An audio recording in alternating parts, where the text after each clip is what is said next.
Hi, I'm Grandpa, and we're going to read today the Berenstain Bears and the Golden Rule. Do you guys know what the Golden Rule is? I hope you do. Hope that your mom or your dad taught it to you.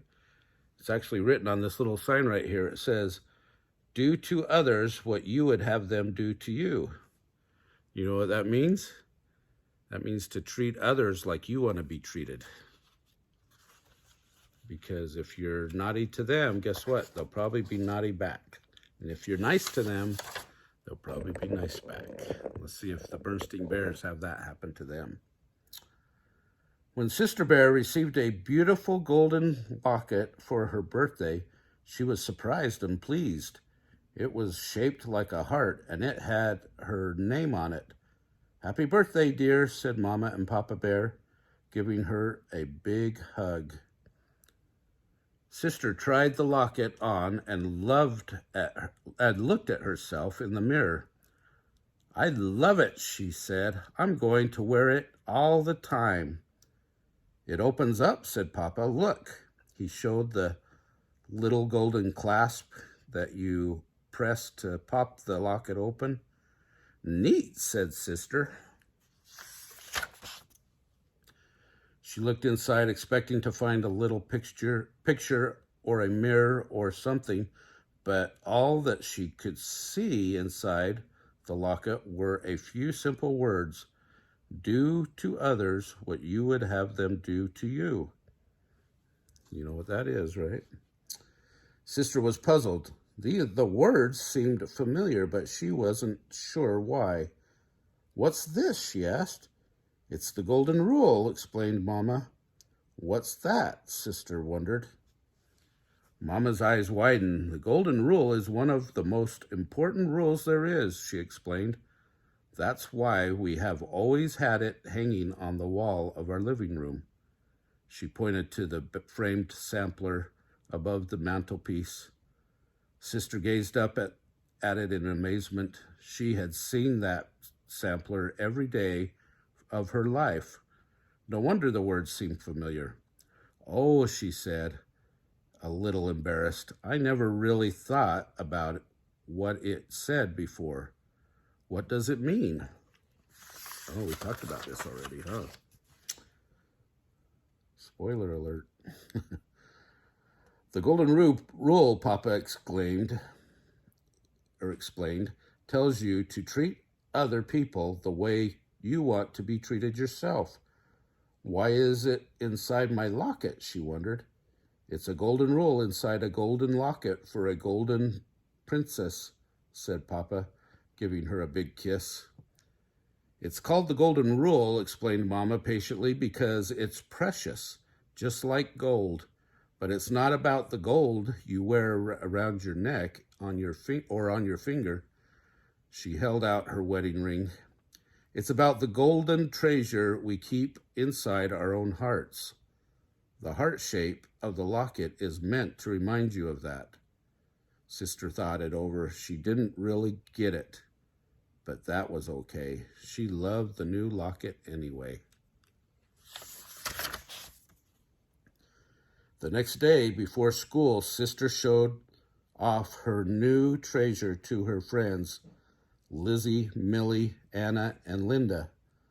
They oohed and awed over it in a very satisfying way. "What's all the fuss about?" asked a voice. It was Queenie McBear and her gang. Queenie was older than Sister and a little snooty. When Queenie first came to the neighborhood, she and Sister did not get along at all. Queenie made fun of her and got Sister's friends to join in. That was Sister's first experience with an in crowd, a group that makes itself feel big by making others feel small. That's not nice, is it? "Oh, hi, Queenie," said Sister. "I was just showing the kids my new locket." Over the years, Sister learned to get along with Queenie, but they never were the best of friends. "Let's see," said Queenie. She looked at the locket over. She was not impressed. She herself wore big hoops, earrings, and lots of beads and chains. Cute was all she said as she walked away with her friends. Queenie still had her own in crowd. They were a group of older girls who liked hanging out together and acting cool. Mostly, they spent their time painting their nails and giggling about boys. That was okay with Sister. She had her own group of friends to hang out with, but it never occurred to her that this might be any kind of problem until the new girl came to school.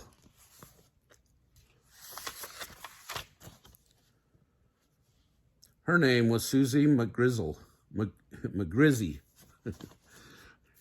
It seemed like a funny sort of name. For one thing, it had a lot of Z's in it. The new girl herself seemed a little funny, too. Her clothes weren't exactly cool, and she wore her hair up in pigtails, which was definitely not the standard Bear Country school style. Besides, she had thick glasses and braces, not the cool kind with lots of different colors like Millie wore, just plain old braces.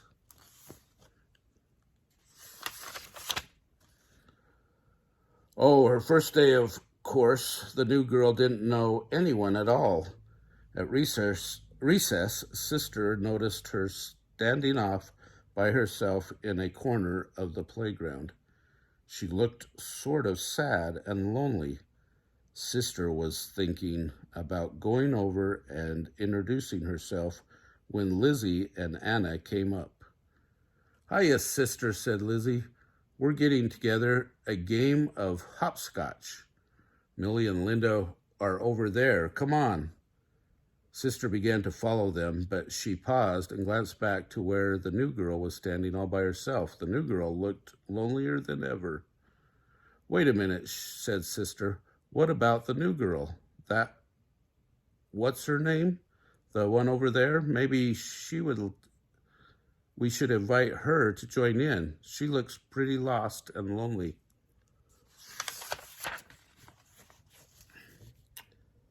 The other girls were surprised. "Susie Woozy Face?" said Lizzie doubtfully. "She has weird clothes," said Anna. "And those corny pigtails," said Lizzie. "Not to mention those clunky glasses and braces," added Anna. "Well," said Sister, discouraged, "I just thought—" "Oh, don't worry about old Susie McWoozy," said Lizzie, taking Sister's arm. "She'll be fine. She'll find some other cubs to play with. Cubs more her type. Come on." Sister allowed herself to be led away to the hopscotch game. She felt a little worried about Susie McWoozy, though she couldn't exactly say why, but she soon forgot all about it while playing hopscotch with her friends. Oh, how sad. Later, when school let out, Sister got in line for her right in front of her school bus. She noticed that the new girl was standing right in front of her. She was going to say hi, but then Lizzie came up behind her and they started to talk. They went on talking as they got on the bus. Susie McGrizzy sat right behind them. Sister and Lizzie went right on talking together. Sister played with her new locket as she talked, twirling it around and around in the air. When the bus came to her stop, Sister gathered up her things to get off, but she felt a soft tug at her arm. It was Susie McGrizzy. She was holding something out to Sister. "Here," she said shyly. "You dropped this." It was Sister's new locket. "Gee," said Sister, "thanks." It was all she could think of to say. Sister climbed off the bus and walked as it pulled away. She could see Susie looking back at her from the window. Sister hung her locket back around her neck. What if Susie hadn't noticed her drop it? It might have been gone for good. Mama was waiting for Sister as she climbed the front steps. How was school today, dear? Asked Mama. Oh, okay, I guess, sighed Sister, dumping her school bag on the armchair in the living room. She glanced up at the framed sampler of the golden rule over the mantel. Somehow, the golden locket hanging around her neck felt heavier than before. You know why, right? That evening at dinner, Sister was unusually thoughtful. She picked at her lima beans and stared off into space. A penny for your thoughts, said Papa as he fed Honey Bear. Huh? Said Sister, looking up. Oh, I was just thinking about that, what's it supposed to mean? Or that golden rule inside my locket, she explained. I don't really get it. What's it supposed to mean? Well, began Mama, let me give you an example. Do you remember that trouble you had when Queenie first moved to town? Sister perked up and paid attention. She remembered it all too well. Do you remember how Queenie started an in-crowd but kept you out and made fun of your clothes and hair somehow? Oh, hair bow? Mama asked, do you remember how badly you felt? Boy, did she ever. Sister started to feel hurt just thinking about it. Her lower lip began to quiver and a tear came to her eye. All the golden rule is saying, Papa continued, is that you shouldn't turn around and do that same sort of thing to someone else. He paused to scrape some mashed potatoes off Honey's chin. You should always treat other people the way you would like to be treated yourself.